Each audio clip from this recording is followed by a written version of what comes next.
Thank you. Hi, everyone. I'm kind of speaking off the cuff here. I didn't expect to speak today, but I'm happy to. Looking over there at the statue of Gordon with the sheet over it, and I'm thinking of Gordon when he was a boy here in Grand Falls-Windsor, the place he loved so much. Would he have ever dreamed that one day there would be a statue of him outside the town hall? And I would say, yes, probably did. Probably did, because he was a big, big dreamer. And every time we got together, he'd tell me a story about this place. He'd tell me a story. He'd call Harry and ask to use my phone and call home to Harry and have a big old yarn about how you all were doing. You're never far from his thoughts. And I was a kid growing up, and much like Gordon when he was a young boy here, dreaming of one day being able to be on that screen. And for me, that dream was achievable, as Larry said, because somebody had been there. He was Neil Armstrong. If you wanted to be a kid who grew up to be an actor, you wanted to be Gordon Pinsent when you grew up. And that's what I wanted to be. Gordon, to me, has always been a statue. He has always been something that we look to and admire and judge ourselves by, and are inspired by. And Gordon came from, a mill town. It's no wonder, because he cut the path through the woods for people like myself and Larry and Rick Mercer and Alan Hawco and Mary Walsh and everybody else to go to. We were able to go off and make films and TVs and plays because one day he looked at that big thick forest and he said, there's nothing to that, boy, and he started chopping. And he made the path. And and people, everywhere you go, people were wowed by Gordon, but he never lost that twinkle, and he never lost that common touch, and he never lost that love for Newfoundlanders and Labradorians. And we were filming Grand Seduction there with Larry, and there's a scene in the movie where we're all, playing cricket, and we're sitting around while the cameras are set up, and we're filming part of that in Tickle Cove. And there's one little store there in the corner, just a little typical small town, tiny store.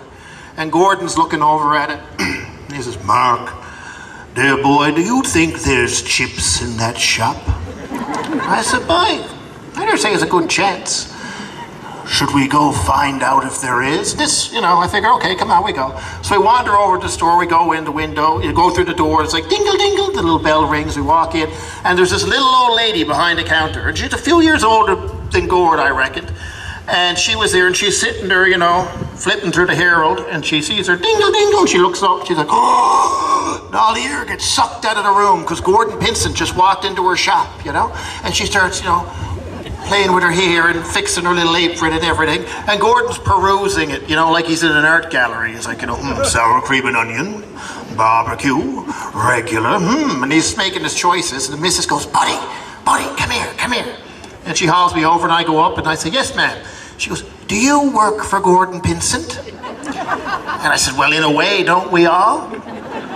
And she said, do you think I'm going to get to meet him? And I said, well, my love, seeing how he's about to pick a bag of chips off your rack, and you're at the cash register, and you're going to ring him in, I dare say it's a very good chance you're about to meet Gordon Pinsent. And she says, oh, my. So I walked over to Gord, and I said, Gord, my lady at the counter, a bit of a fan. Why don't you lay it on a bit thick? He'd go, oh, really? She knows who I am? He says, and he gets excited. Now he's fixing his hair and fixing his jacket. So he glides up to the counter with a bag of, I believe, ketchup chips. And he puts it on the table with a little spin. And he looks at her and says, Madame, are you the daughter of the proprietor of this fine establishment? And she goes, oh, my. No, man. I'm the owner. You own this shop? May I say, of all the grocery and confectionaries I've been in my time, I believe this is the very finest. Oh, my, Mr. Pinsent. And he takes her hand and he kisses her wrist and he says, good day, madam. And he walks out and dingle, dingle. And she looked about 12 years old. And then she looks to me and she looks every day of 86. And she says, he never paid for them chips.